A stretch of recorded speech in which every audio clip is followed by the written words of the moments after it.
ਮੰਤਰ ਜੰਤਰ ਤੰਤਰ ਤੇ ਫਿਰ ਇਸ਼ਟ। ਧਾਰਮਿਕ ਜਗਤ ਦੇ 'ਚ ਇਹਨਾਂ ਚਾਰਾਂ ਦੀ ਗੱਲ ਹੈ। ਇਹ ਮੇਰਾ ਇਸ਼ਟ ਹੈ, ਇਹ ਮੇਰਾ ਮੰਤਰ ਹੈ, ਇਹ ਮੇਰਾ ਯੰਤਰ ਇਹ ਧਾਗਾ ਤਵੀਜ਼ ਮੈਂ ਪਹਿਨੀ ਹੋਈ ਹੈ, ਔਰ ਇਹ ਮੈਂ ਤਾਂਤਰਿਕ ਵਿਦਿਆ ਕਰਦਾ।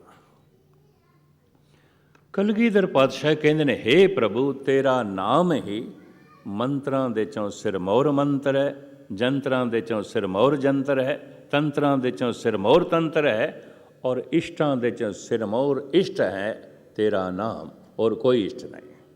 ਤੂੰ ਹੀ ਮੇਰਾ ਇਸ਼ਟ ਹੈ, ਤੇਰਾ ਨਾਮ ਹੀ ਮੇਰਾ ਮੰਤਰ ਹੈ, ਤੇਰਾ ਨਾਮ ਹੀ ਮੇਰਾ ਯੰਤਰ ਹੈ, ਤੇਰਾ ਨਾਮ ਹੀ ਮੇਰੇ ਲਈ ਤੰਤਰ ਹੈ, ਅਤੇ ਤੇਰਾ ਨਾਮ ਹੀ ਮੇਰਾ ਇਸ਼ਟ ਹੈ। ਮੇਰਾ ਇਸ਼ਟ ਹੋਰ ਕੋਈ ਵੀ ਨਹੀਂ। ਮੈਂ ਤੈਨੂੰ ਨਮਸਕਾਰ ਕਰਦਾ। ਨਮੋ ਮੰਤਰ ਮੰਤਰੰ, ਨਮੋ ਜੰਤਰ ਜੰਤਰੰ, ਨਮੋ ਇਸ਼ਟ ਇਸ਼ਟੇ, ਨਮੋ ਤੰਤਰ ਤੰਤਰੰ।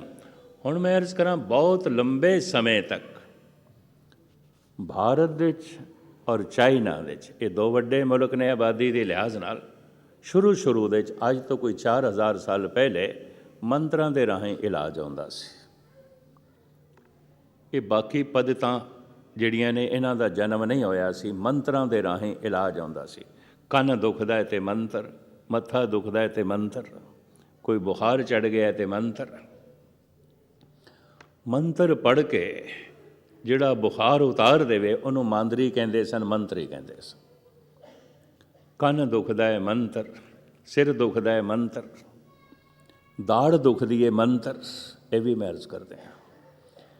ਇਸ ਤਰ੍ਹਾਂ ਦੇ ਮਾਂਦਰੀ ਮੰਤਰੀ ਅਜੇ ਵੀ ਥੋੜ੍ਹੇ ਬਹੁਤ ਮੌਜੂਦ ਨੇ। ਇਹ ਵੀ ਮੈਂ ਅਰਜ਼ ਕਰਦੇ ਹਾਂ। ਸੱਪ ਨੇ ਡੰਗ ਮਾਰਿਆ, ਇਹਦਾ ਇਲਾਜ ਵੀ ਮੰਤਰਾਂ ਦੇ ਰਾਹੀਂ ਆਉਂਦਾ ਸੀ। ਠੂਏ ਨੇ ਡੰਗ ਮਾਰਿਆ, ਇਹਦਾ ਇਲਾਜ ਵੀ ਮੰਤਰਾਂ ਦੇ ਰਾਹੀਂ ਆਉਂਦਾ ਸੀ। ਮੈਂ ਉਦਾਹਰਣ ਗੁਰੂ ਅਰਜਨ ਦੇਵ ਜੀ ਮਹਾਰਾਜ ਦੀ ਬਾਣੀ ਗਾਥਾ ਤੋਂ ਤੁਹਾਡੇ ਸਾਹਮਣੇ ਰੱਖਾਂ।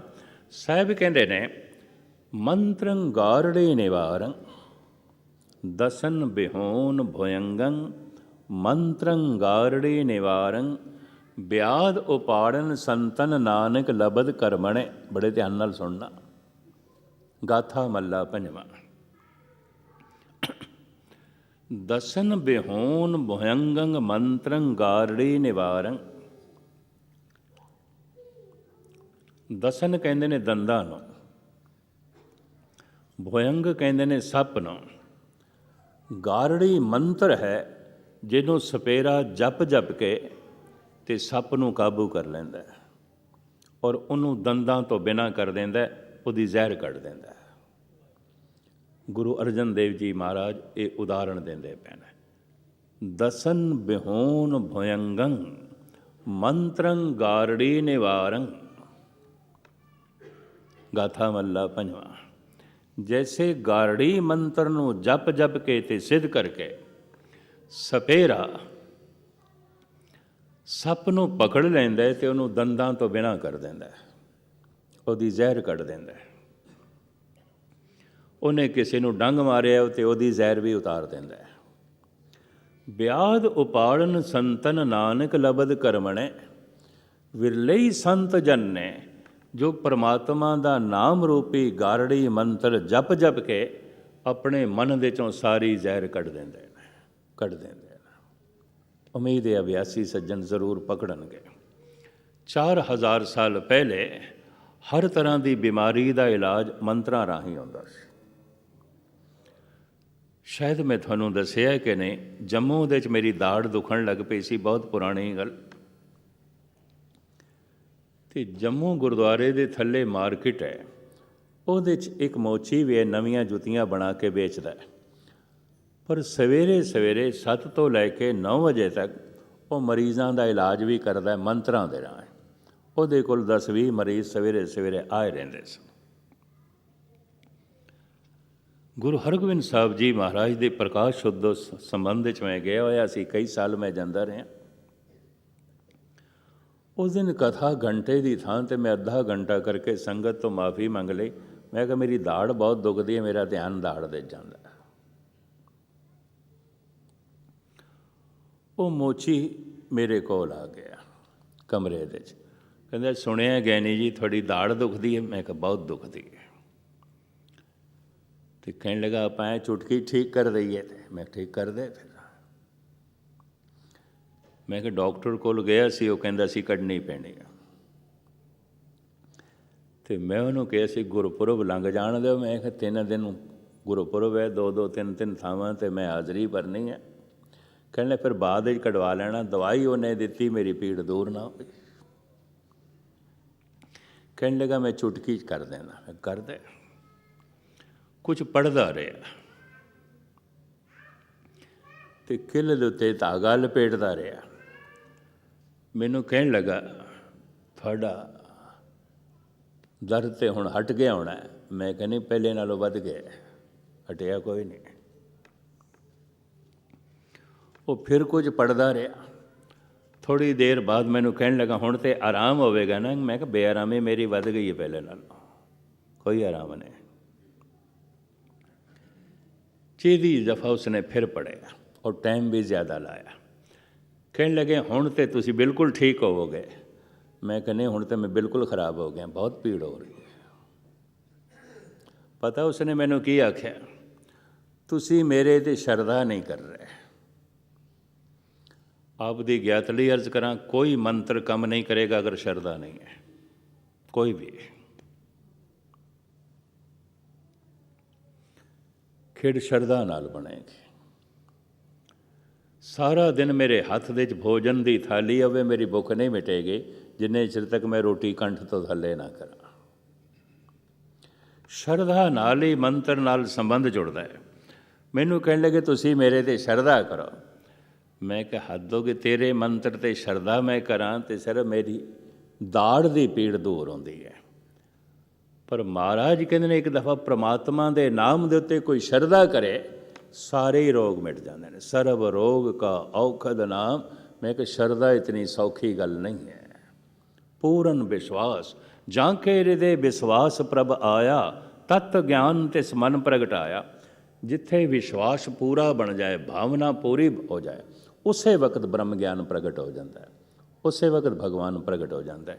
तो मैनू कहण देना, अजे तक जिस दा ब्रह्म ज्ञान नहीं प्रगट होया, अजे उसका भरोसा डोलदा है। ताई तो अरदास है, डोलन तेरा कहो प्रभु नानक दे कर हथ। 50 साल हो गए ने मैनू कथा करदे, कदी कदी भरोसा डोल जाता है। हालात विश्वास का पूरा बज जाना बड़ी बख्शिश है। जां के हृदय विश्वास प्रभ आया, तत्त ज्ञान तिस मन प्रगट है। तत्त कहते हैं उस वक्त ब्रह्म ज्ञान प्रगट हो जाता है, उस वक्त भगवान प्रगट हो जाता है।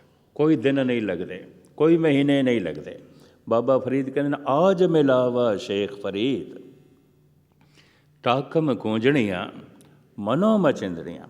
तो गुरु अर्जन देव जी महाराज कह रहे हैं, दसन बिहोन भयंगं मंत्रं गारड़ी निवार। शुरू शुरू च इलाज मंत्रां दे राही आउंदा सी, फिर आयुर्वेद अगे आ गई, वैद धनंतर दे राही। ये भी कोई 3.5 पौने 4 हज़ार साल पहले वैद होया, वैद धनंतर। सब में जोत जोत है सोए। जिहड़ा अपनी आत्मा तक पहुँच जाता है वो सारियां तक पहुँच जाता है। क्यों? सारियां दे तन अलग अलग ने, सारियां दे मन अलग अलग ने, सारियां दी आत्मा एको है। हस्ती कीटी त्रिड़लो आदं, एक अखंडत बसे अनादं। अखंड रूप दे च इक्को ही आत्मा सारियां दे च है, पशुआं दे च, बनस्पति दे च, मनुखां दे च। जो आत्म ज्ञानी है वो सर्व ज्ञानी है, वो सारियां दी जान लैंदा है। क्यों? जो दे अंदर जोत है वही सारियां दे अंदर है। सब में जोत जोत है सोए, तिसके चानण सब में चानण होए। अजोके साइंटिस्ट हैरान ने, 1500 जड़ी बूटियां दे गुण ते सुभाव वैद धनंतर ने लिखे ने, तो साइंटिस्ट हैरान ने किस तरह लिख दिते और ठीक ने। जिहड़ा जिहड़ा सुभाव उसने दसिया ठीक है, उन्होंने अज भी गलत नहीं साबित किया जा सकता। जो उसने 4000 साल पहले दसिया, पौने 4000 साल, भी ये बूटी गर्म मिजाज जी है, फलाने रोग ते काम आ सकती है। इस बूटी की तासीर ठंडी है, फलाने ते काम आ सकती है। हर जड़ी बूटी का उसने ज्ञान लिखा है। ਵੈਦ ਧਨੰਤਰ। ਇਹਦੇ ਰਾਹੀਂ ਆਯੁਰਵੇਦ ਦਾ ਜਨਮ ਹੋਇਆ। ਲੇਕਿਨ ਇਹ ਇਲਾਜ ਸਲੋ ਸੀ, ਸਪੀਡ ਬੜੀ ਸਲੋ ਸੀ, ਗਤੀ ਬੜੀ, ਚੱਲਣਾ ਬੜਾ ਸਲੋ ਸੀ। ਕਈ ਕਈ ਦਿਨ ਲੱਗ ਜਾਂਦੇ ਸਨ, ਪਰ ਰੋਗ ਦੀ ਜੜ ਕੱਟੀ ਜਾਂਦੀ ਸੀ। ਇਹ ਬਹੁਤ ਦੇਰ ਲਾਉਂਦਾ ਸੀ ਇਹ ਇਲਾਜ। ਲੋਕਾਂ ਦਾ ਵਿਸ਼ਵਾਸ ਹਟਦਾ ਗਿਆ। ਫਿਰ ਐਲੋਪੈਥੀ ਦਾ ਜਨਮ ਹੋਇਆ। ਮੱਥਾ ਦੁਖਦਾ, ਇੱਕ ਗੋਲੀ ਖਾਓ, ਹੁਣੇ ਹੀ ਠੀਕ। ਸਹਿਜੇ ਸਹਿਜੇ ਆਯੁਰਵੇਦ 'ਤੇ ਵਿਸ਼ਵਾਸ ਘਟਦਾ ਗਿਆ, ਐਲੋਪੈਥੀ 'ਤੇ ਵੱਧਦਾ ਗਿਆ। ਸਹਿਜੇ ਸਹਿਜੇ ਐਲੋਪੈਥੀ 'ਤੇ ਵੀ ਵਿਸ਼ਵਾਸ ਘਟਣ ਲੱਗ ਪਿਆ। ਕਿਉਂ? ਇਹਦੀ ਇਲਾਜ ਪੱਧਤੀ ਦੇ ਨਾਲ ਕਰੀਬਨ 90% 'ਤੇ ਸਾਈਡ ਇਫੈਕਟ ਹੋ ਜਾਂਦਾ। ਇੱਕ ਰੋਗ ਨੂੰ ਦਬਾਇਆ, ਦੂਜਾ ਪੈਦਾ ਹੋ ਜਾਂਦਾ। ਲੋਕਾਂ ਦਾ ਭਰੋਸਾ ਇੱਥੋਂ ਵੀ ਉੱਠਿਆ। ਫਿਰ ਹੋਮਿਓਪੈਥੀ ਅੱਗੇ ਆਈ। ਅੱਜ ਕੱਲ੍ਹ ਨੇਚਰਪੈਥੀ ਦਾ ਬੜਾ ਜ਼ੋਰ ਹੈ ਭਾਰਤ ਦੇ ਅਤੇ ਸਾਰੀ ਦੁਨੀਆ 'ਚ। ਤਾਂ ਮੈਂ ਅਰਜ਼ ਕਰਾਂ, ਆਯੁਰਵੇਦ ਮੌਜੂਦ ਹੈ, ਮੰਤਰਾਂ ਦੇ ਰਾਹੀਂ ਉਪਚਾਰ ਮੌਜੂਦ ਹੈ, ਐਲੋਪੈਥੀ ਮੌਜੂਦ ਹੈ, ਹੋਮਿਓਪੈਥੀ ਮੌਜੂਦ ਹੈ, ਨੇਚਰਪੈਥੀ ਵੀ ਮੌਜੂਦ ਹੈ, ਪਰ ਰੋਗੀ ਵੀ ਮੌਜੂਦ ਨੇ। ਹੈਰਾਨਗੀ ਦੀ ਗੱਲ ਹੈ, ਨਵੇਂ ਤੋਂ ਨਵਾਂ ਇਲਾਜ ਦਾ ਢੰਗ ਪੈਦਾ ਹੋ ਰਿਹਾ ਹੈ, ਨਵੇਂ ਤੋਂ ਨਵੇਂ ਰੋਗੀ ਜਨਮ ਲੈ ਰਹੇ ਨੇ। ਮੈਡੀਕਲ ਸਟੋਰ ਦਵਾਈਆਂ ਨਾਲ ਭਰਦੇ ਜਾ ਰਹੇ ਨੇ, ਬੰਦਿਆਂ ਦੇ ਸਰੀਰ ਰੋਗਾਂ ਨਾਲ ਭਰਦੇ ਜਾ ਰਹੇ ਨੇ। ਮਹਾਰਾਜ ਕਹਿੰਦੇ ਨੇ, ਸਾਰੀਆਂ ਦਵਾਈਆਂ ਦੀ ਤਰਫ ਮਨੁੱਖ ਜਾਂਦਾ, ਇੱਕ ਦਵਾਈ ਦੀ ਤਰਫ ਨਹੀਂ। ਕਿਉਂ? ਉਹ ਦਵਾਈ ਆਪ ਬਣਾਉਣੀ ਪੈਂਦੀ ਹੈ, ਬਾਜ਼ਾਰੋਂ ਨਹੀਂ ਮਿਲਦੀ। ਉਹ ਦਵਾਈ ਆਪ ਬਣਾਉਣੀ ਪੈਂਦੀ ਹੈ, ਕੋਈ ਡਾਕਟਰ ਨਹੀਂ ਦਿੰਦਾ। ਉਹ ਦਵਾਈ ਕੀ ਹੈ? ਉਹ ਦਾਰੂ ਕੀ ਹੈ? ਸੰਸਾਰ ਰੋਗੀ ਨਾਮ ਦਾਰੂ, ਮੈਲ ਲਾਗੇ ਸੱਚ ਬਿਨਾ, ਪ੍ਰਭੂ ਦਾ ਨਾਮ ਹੀ ਦਾਰੂ ਹੈ। ਔਰ ਐਸਾ ਦਾਰੂ ਹੈ, ਸਰਬ ਰੋਗ ਕਾ ਔਖਦ ਨਾਮ, ਸਾਰੇ ਰੋਗਾਂ ਦੀਆਂ ਜੜ੍ਹਾਂ ਪੁੱਟ ਦਿੰਦਾ ਹੈ। ਇੱਕ ਨੁਕਤਾ ਹੋਰ ਬਿਆਨ ਕਰਦੇ ਹਾਂ। ਇੱਕ ਵੈਦ ਦੀ ਦੁਕਾਨ 'ਤੇ ਬਹੁਤ ਸਾਰੇ ਮਰੀਜ਼ ਬੈਠੇ। ਵੈਦ ਨਬਜ਼ ਵੇਖ ਕੇ ਦਵਾਈਆਂ ਦੇ ਰਿਹਾ ਸੀ। ਧੰਨ ਗੁਰੂ ਨਾਨਕ ਦੇਵ ਜੀ ਮਹਾਰਾਜ ਲੰਘੇ ਤੇ ਹੱਸ ਪਏ। ਵੈਦ ਆਪਣੀ ਦੁਕਾਨ ਤੋਂ ਉੱਠ ਕੇ ਧੰਨ ਗੁਰੂ ਨਾਨਕ ਦੇਵ ਜੀ ਮਹਾਰਾਜ ਦੇ ਕੋਲ ਆਇਆ, ਮੱਥਾ ਟੇਕਿਆ। ਕਹਿਣ ਲੱਗੇ, ਮਹਾਰਾਜ ਮੇਰੇ 'ਤੇ ਹੱਸੇ ਹੋ ਜਾਂ ਮਰੀਜ਼ਾਂ 'ਤੇ ਜਾਂ ਮੇਰੀ ਦਵਾਈਆਂ 'ਤੇ? ਮਹਾਰਾਜ ਕਹਿਣ ਲੱਗੇ, ਤਿੰਨਾਂ 'ਤੇ ਹੱਸੇ ਆ, ਤੇਰੇ 'ਤੇ ਵੀ, ਮਰੀਜ਼ਾਂ 'ਤੇ ਵੀ, ਔਰ ਦਵਾਈਆਂ 'ਤੇ ਵੀ। ਕਿਉਂ? ਤੈਨੂੰ ਮੂਲ ਰੋਗ ਦਾ ਪਤਾ ਕੋਈ ਨਹੀਂ ਤੇ ਵੈਦ ਬਣੇ ਹੋਏ। ਰੋਗ ਦਾ ਤੈਨੂੰ ਪਤਾ ਹੈ, ਰੋਗਾਂ ਦੀ ਜੜ ਦਾ ਤੈਨੂੰ ਨਹੀਂ ਪਤਾ। ਰੋਗ ਦਾ ਤੈਨੂੰ ਪਤਾ ਹੈ, ਰੋਗ ਦੇ ਕਾਰਨ ਦਾ ਤੈਨੂੰ ਨਹੀਂ ਪਤਾ। ਕਿਉਂ ਹੋਇਆ? ਕਿਉਂ ਹੋਇਆ? ਇਹ ਕਿਉਂ ਹੋਇਆ? ਇਸ ਵਾਸਤੇ ਤੇਰੇ 'ਤੇ ਹਾਸਾ ਮੈਨੂੰ ਆ ਰਿਹਾ ਹੈ। ਜਦ ਰੋਗ ਦੇ ਕਾਰਨ ਦਾ ਹੀ ਤੈਨੂੰ ਨਹੀਂ ਪਤਾ, ਤੇ ਤੂੰ ਇਲਾਜ ਵੀ ਕਰੇਂਗਾ, ਪੱਤਿਆਂ ਨੂੰ ਤੋੜੇਂਗਾ, ਜੜ੍ਹਾਂ 'ਤੇ ਮੌਜੂਦ ਰਹਿਣਗੀਆਂ ਰੋਗ ਦੀਆਂ। ਰੋਗ ਦੇ ਕਾਰਨ ਦਾ ਤੈਨੂੰ ਨਹੀਂ ਪਤਾ। ਮਰੀਜ਼ਾਂ 'ਤੇ ਇਸ ਵਾਸਤੇ ਹੱਸਿਆ, ਜਿਹਨੂੰ ਮੂਲ ਰੋਗ ਦਾ ਪਤਾ ਹੀ ਕੋਈ ਨਹੀਂ, ਉਹਦੇ ਕੋਲ ਇਲਾਜ ਕਰਾਉਣ ਆਏ ਨੇ। ਇਸ ਵਾਸਤੇ ਮੈਂ ਮਰੀਜ਼ਾਂ 'ਤੇ ਹੱਸ ਪਿਆ। ਤੇਰੀਆਂ ਦਵਾਈਆਂ 'ਤੇ ਵੀ ਹੱਸਿਆ, ਇਹ ਵੀ ਰੋਗਾਂ ਦੀ ਜੜ ਨੂੰ ਨਹੀਂ ਕੱਟਦੀਆਂ, ਨਹੀਂ ਕੱਟਦੀਆਂ। ਤਾਂ ਉਸ ਵੈਦ ਨੇ ਪੁੱਛ ਲਿਆ, ਮਹਾਰਾਜ ਮੂਲ ਰੋਗ ਕਿਹੜਾ ਹੈ? ਧਿਆਨ ਨਾਲ ਸੁਣਨਾ। ਮੂਲ ਰੋਗ ਕੀ ਹੈ? ਬੁਨਿਆਦੀ ਰੋਗ ਕੀ ਹੈ? ਮਹਾਰਾਜ ਕਹਿੰਦੇ, ਦੁੱਖ ਵਿਛੋੜਾ, ਇੱਕ ਦੁੱਖ ਭੁੱਖ, ਇੱਕ ਦੁੱਖ ਸਖਤ ਵਾਰ ਜਮਦੂਤ, ਇੱਕ ਦੁੱਖ ਰੋਗ ਲਗੇ ਤਨ ਧਾਏ, ਵੈਦ ਨਾ ਭੋਲੇ ਦਾਰੂ ਲਾਏ। ਇਹ ਭੋਲੇ ਵੈਦ ਤੇਰੀਆਂ ਦਵਾਈਆਂ ਨਾਲ ਇਹ ਰੋਗ ਨਹੀਂ ਜਾਣ ਲੱਗੇ। ਤੂੰ ਇੱਕ ਰੋਗ ਨੂੰ ਖਤਮ ਕਰੇਗਾ, ਦੂਜਾ ਪੈਦਾ ਹੋਵੇਗਾ। ਤੇਰੀਆਂ ਦਵਾਈਆਂ ਰੋਗਾਂ ਦੀਆਂ ਜੜ੍ਹਾਂ ਨਹੀਂ ਕੱਟਦੀਆਂ। ਕਿਉਂ? ਮੂਲ ਰੋਗ ਕੀ ਹੈ? ਵੈਦ ਪੁੱਛਦਾ ਹੈ। ਮਹਾਰਾਜ ਕਹਿੰਦੇ, ਦੁੱਖ ਵਿਛੋੜਾ, ਮਨੁੱਖ ਜੋ ਪ੍ਰਭੂ ਤੋਂ ਵਿਛੜੇ ਹੋਇਆ ਹੈ, ਟੁੱਟੇ ਹੋਇਆ ਹੈ, ਇਹ ਮੂਲ ਰੋਗ ਹੈ। ਔਰ ਜਿਤਨੇ ਚਿਰ ਤੱਕ ਵਿਛੜੇ ਹੋਇਆ ਹੈ, ਇਹ ਦੁਖੀ ਰਹੇਗਾ, ਦੁਖੀ ਰਹੇਗਾ। ਤੂੰ ਇੱਕ ਦੁੱਖ ਮਿਟਾਏਂਗਾ, 10 ਦੁੱਖ ਪੈਦਾ ਹੋਣਗੇ। ਤੂੰ ਇੱਕ ਰੋਗ ਨੂੰ ਖਤਮ ਕਰੇਂਗਾ, 10 ਰੋਗ ਪੈਦਾ ਹੋਣਗੇ। ਤੇਰੀ ਦਵਾਈ ਰੋਗਾਂ ਦੀ ਜੜ ਨਹੀਂ ਕੱਢਦੀ। ਪਰਮੇਸ਼ਰ ਤੇ ਭੁੱਲਿਆ ਵਿਆਪਨ ਸਭੇ ਰੋਗ। ਉਹਨੂੰ ਭੁੱਲ ਜਾਣਾ ਹੀ ਸਾਰੇ ਰੋਗਾਂ ਦਾ ਜਨਮਦਾਤਾ ਹੈ। ਅਤੇ ਜੇ ਉਹਨੂੰ ਭੁੱਲ ਜਾਣਾ, ਉਸ ਤੋਂ ਵਿਛੋੜਾ ਸਾਰੇ ਰੋਗਾਂ ਨੂੰ ਜਨਮ ਦਿੰਦਾ ਹੈ, ਤਾਂ ਉਹਦੀ ਯਾਦ ਸਾਰੇ ਰੋਗਾਂ ਨੂੰ ਮਿਟਾ ਦਿੰਦੀ ਹੈ। ਸਰਵ ਰੋਗ ਕਾ ਔਖਦ ਨਾਮ, ਸੰਸਾਰ ਰੋਗੀ ਨਾਮ ਦਾਰੂ, ਮਹਿਲ ਲਾਗੇ ਸੱਚ ਬਿਨਾ। ਪਰ ਇਹ ਦਵਾਈ ਕਿਸੇ ਸਟੋਰ ਤੋਂ ਨਹੀਂ ਮਿਲਦੀ, ਕਿਸੇ ਡਾਕਟਰ ਤੋਂ ਨਹੀਂ ਮਿਲਦੀ। ਅੰਮ੍ਰਿਤ ਵੇਲੇ ਉੱਠ ਕੇ ਆਪ ਬਣਾਉਣੀ ਪੈਂਦੀ, ਆਪ ਖਾਣੀ ਪੈਂਦੀ। ਬਸ ਇੰਨੀ ਗੱਲ। तो बंदा जो है इतना सुखियारा हो गया है, सब कोई रेडीमेड चाहता है, बना बनाया चाहता है। बना बनाया मकान मिल सकता है, बने बनाए कपड़े मिल सकते हैं, होटल तो बना बनाया भोजन मिल सकता है, जपया जपाया नाम नहीं मिल सकता। आप जपना पेगा। अपन हथी अपना आपे ही काज सवारी। तो धन गुरु गोबिंद सिंह जी महाराज कहते हैं, हे प्रभु तेरा नाम ਮੰਤਰਾਂ ਦੇ ਚੋਂ ਸਿਰਮੌਰ ਮੰਤਰ ਹੈ, ਜੰਤਰਾਂ ਦੇ ਚੋਂ ਸਿਰਮੌਰ ਜੰਤਰ ਹੈ, ਤੰਤਰਾਂ ਦੇ ਚੋਂ ਸਿਰਮੌਰ ਜੰਤਰ ਤੰਤਰ ਹੈ, ਔਰ ਇਸ਼ਟਾਂ ਦੇ ਚੋਂ ਸਿਰਮੌਰ ਇਸ਼ਟ ਹੈ। ਤੇਰੇ ਹੁੰਦਿਆਂ ਨਾ ਮੈਨੂੰ ਕਿਸੇ ਇਸ਼ਟ ਦੀ ਲੋੜ, ਨਾ ਤੰਤਰ ਦੀ, ਨਾ ਮੰਤਰ ਦੀ, ਨਾ ਜੰਤਰ ਦੀ। ਇਹ ਪਤਾ ਹੈ ਮੈਂ ਕਿਉਂ ਕਿਹਾ, ਪੰਜਾਬੀ ਦੇ ਜਿਤਨੇ ਪੇਪਰ ਨੇ ਨਾ, ਇਹ ਪੀਰ ਸਾਈਂ ਤੰਤਰ ਮੰਤਰਾਂ ਨਾਲ ਭਰੇ ਪਏ ਨੇ। मैं तो देख के हैरान होया। 20-22 अखबार ने सारे मैं वाच किए ने। पीर साईं छाया होया, पंडित महाराज छाया होया, ज्योतिषी छाए हुए ने, तांत्रिक छाए हुए ने, मांदरी छाए हुए ने। और हर हफ्ते हर पंडित महाराज ते पीर साईं ऐड दे उत्ते घट तो घट 2000 पाउंड खर्च करते हैं हर हफ्ते। टीवी ते इन्हां दी ऐड, पंजाबी दे पेपरां च ये छाए हुए ने, उर्दू के पेपरां च नहीं ने। इंग्लैंड के 4-5 पेपर उर्दू के निकलते हैं, पीर साईं नहीं छाए, पंजाबी छाए ने। ये भी मैं अर्ज करना। तो भारत के भी कोई नहीं। इंग्लिश के पेपर निकलते हैं इंग्लैंड के, उहदे च भी कोई नहीं। पंजाबी के पेपर क्यों? सिख जाते हैं, सिख जाते हैं।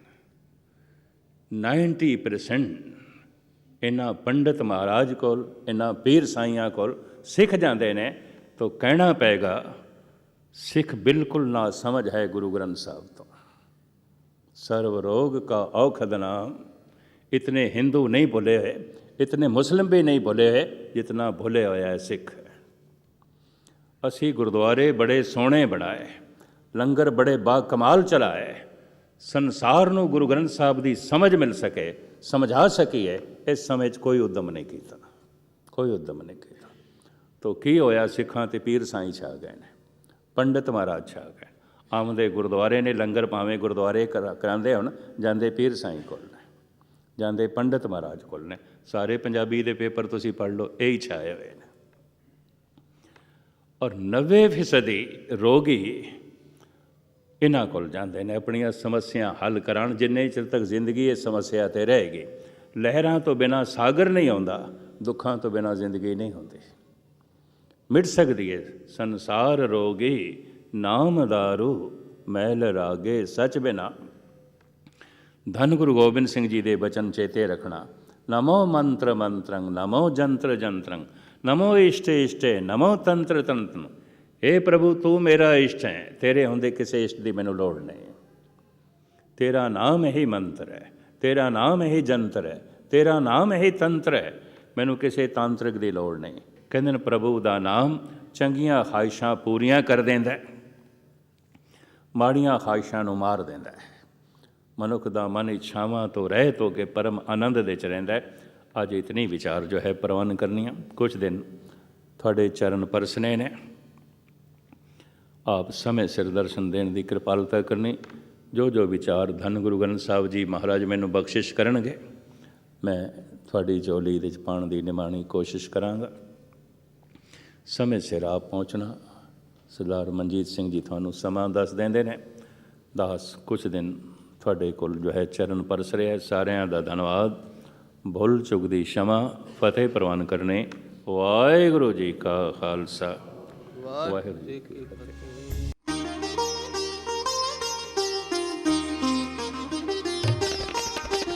ज्ञान दासागर ज्ञान